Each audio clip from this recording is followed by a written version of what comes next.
अस्सलाम वालेकुम रहमतुल्लाहि व बरकातुहू। मैं Parvez Alam, my YouTube channel Parvez blog 86। अगर आप हमारे चैनल पर नए हैं तो लाइक करें, कमेंट करें, शेयर करें, सब्सक्राइब करें और बेल आइकन को दबा दें। आज का इतिहास, ऐलान से देश की आज़ादी तक की कहानी। 1947 20 फरवरी को ब्रिटिश पीएम ने भारत की आज़ादी से जुड़ी घोषणा की। 6 महीने बाद 15 अगस्त 1947 को भारत आज़ाद हुआ। आज ही के दिन 1947 में अंग्रेजों ने भारत को आज़ादी देने का ऐलान किया था।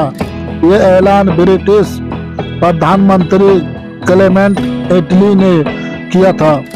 एटली ने कहा था कि 30 जून 1948 से पहले भारत को आज़ाद कर दिया जाएगा।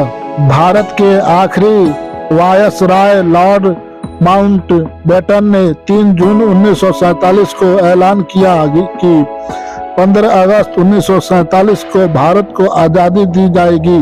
साथ ही भारत और पाकिस्तान को 2 देशों में बांट दिया जाएगा।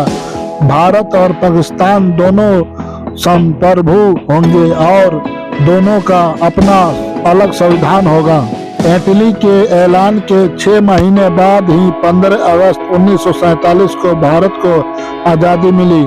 भारत की आज़ादी से एक दिन पहले यानी 14 अगस्त 1947 को पाकिस्तान का नए देश के रूप में जन्म हुआ था।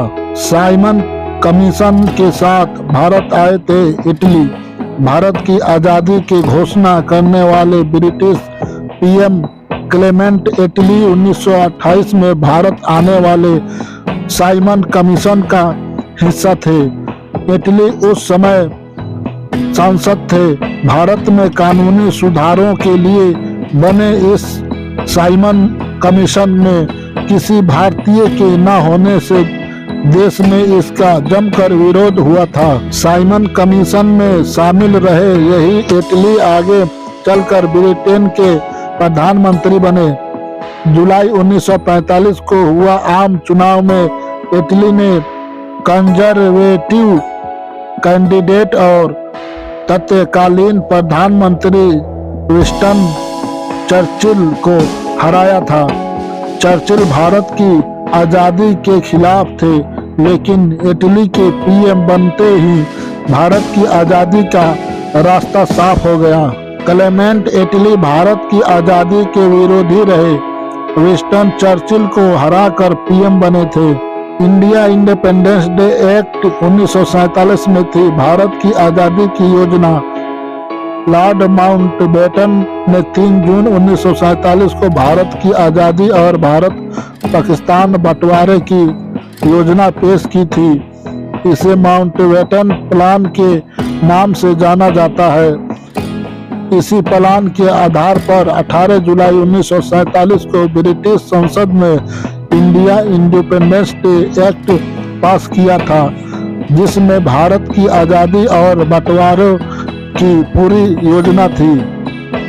इस एक्ट के मुताबिक भारत और पाकिस्तान को 2 स्वतंत्र देशों के रूप में गठन के अलावा रियासतों को भारत या पाकिस्तान में से किसी के साथ जाने या स्वतंत्र रहने का विकल्प दिया गया था। कैसे हुआ था देश का बंटवारा? भारत के बंटवारे के लिए 2 अधिकारी नियुक्त किए गए थे, एच.एम. पटेल और चौधरी मोहम्मद अली। इन अधिकारियों के नीचे भी कई अधिकारी नियुक्त किए गए थे। अली और पटेल को बाकी सभी अधिकारी अलग अलग इलाकों से रिपोर्ट बनाकर भेजते थे। इन रिपोर्ट के आधार पर दोनों अधिकारी बंटवारे की सिफारिशें तैयार करते थे।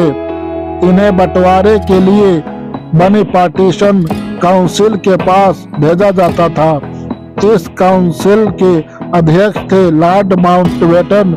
इन्हीं सिफारिशों के आधार पर देश की एक एक चीज का बंटवारा हुआ। भारत और दुनिया में 20 फरवरी की महत्वपूर्ण घटनाएं इस प्रकार के हैं। 2009 संयुक्त राष्ट्र ने 20 फरवरी को विश्व सामाजिक न्याय दिवस के रूप में मानने की शुरुआत की। 1988 बॉलीवुड एक्ट्रेस जिया खान का जन्म हुआ।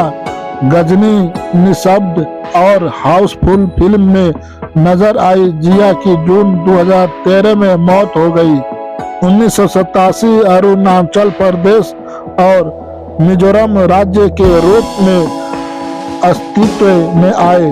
1986 सोवियत संघ ने मिर अंतरिक्ष केंद्र लॉन्च किए। ये अब तक का दुनिया का सबसे बड़ा अंतरिक्ष केंद्र था। 1983 असम में होने वाली विधानसभा चुनाव से पहले व्यापक पैमाने पर हिंसा हुई। इस हिंसा में 600 लोगों की मौत भी हुई। 1976 भारतीय क्रिकेटर रोहन गावस्कर का जन्म हुआ। 1962 जॉन एच गैलेन अमेरिका के प्रथम अंतरिक्ष यात्री बने। प्रोजेक्ट मर्क्यूरी के लिए नासा द्वारा चुने गए 7 लोगों में गैलेन सबसे उम्रदराज थे। 1950 स्वतंत्रता सेनानी शरत चंद्र बोस का निधन। शरत चंद्र देश के महान स्वतंत्रता सेनानी नेताजी सुभाष चंद्र बोस के बड़े भाई थे। 1947 लॉर्ड माउंटबेटन भारत के आखिरी वायसराय बनाए गए। 1846 सोबरॉन के युद्ध में सिखों की हार के बाद अंग्रेजों ने लाहौर पर कब्जा कर लिया। 1835 स्टूडेंट्स के एडमिशन के साथ कोलकाता मेडिकल कॉलेज की शुरुआत हुई। इस कॉलेज की स्थापना 28 जनवरी 1835 को हुई थी। Thank you.